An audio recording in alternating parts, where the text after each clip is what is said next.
Hi everybody, today I'm going to show you a job I'm working on, which is a very interesting and cool repair job.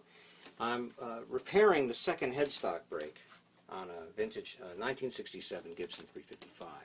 It had been broken once before and repaired very badly by somebody. And they had put screws through and clamped it wrong and oversprayed the back with a darker color. It was just terrible. It came apart again. And my job was to somehow save this thing.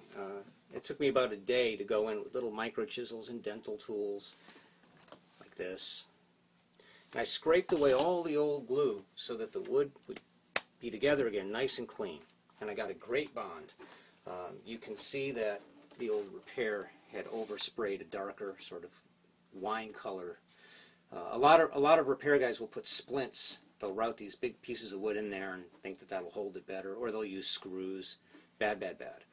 The right technique on the majority of these, and when you have one completely broken off, sometimes you don't have a great amount of contact. This one had enough. So I was able to go in and glue it correctly with the right kind of epoxy that vibrates and moves with the wood and doesn't expand and contract at an unnatural rate. It'll be there forever. It's a wonderful system.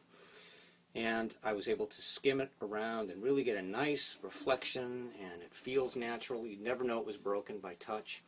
And you can just see that little bit of a line, but it's smooth and reflects light, and you don't know it's there. And on the front of the headstock veneer had, of course, been broken off, and you could see the underlying maple veneer underneath the black fiber, where it was just all white maple here, all jagged and everything. So I touched that up with some pigment and clear coated it and feathered it in.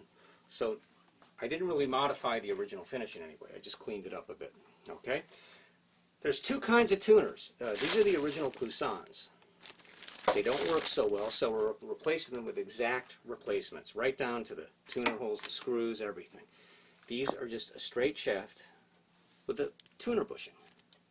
The bushing presses into these holes. And the holes have been prepped with a tapered reamer with a tape line to tell me when to stop.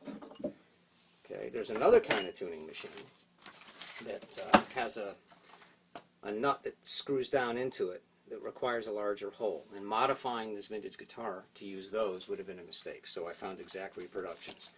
I have this cool little tool that's designed and marketed by Stuart McDonald Guitar Shop Supply. It's one of those vice grip family of tools, but it's been modified by them with this rotating nylon bushing and pad and this pin system, which happens to fit perfectly into the bushing. Rather than putting this into the hole and forcing it in with a block or a mallet, potentially vibrating or damaging the guitar, this nifty little gizmo is adjustable with a thumb screw. This non-marring pad goes below, and the pin goes right inside. It's a little awkward with the camera there, but here we go.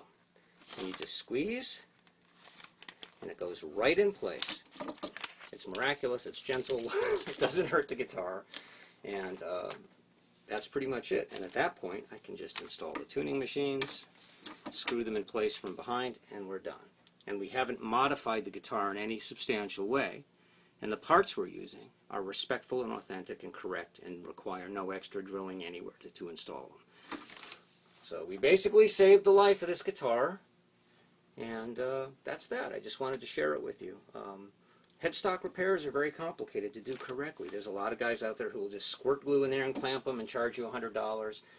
On a guitar like this, it's worth spending between $400 and $800 to get the whole guitar right again, because it's a beautiful American vintage instrument. And if you fix this correctly, you can enjoy it for the rest of your life. Have a great day.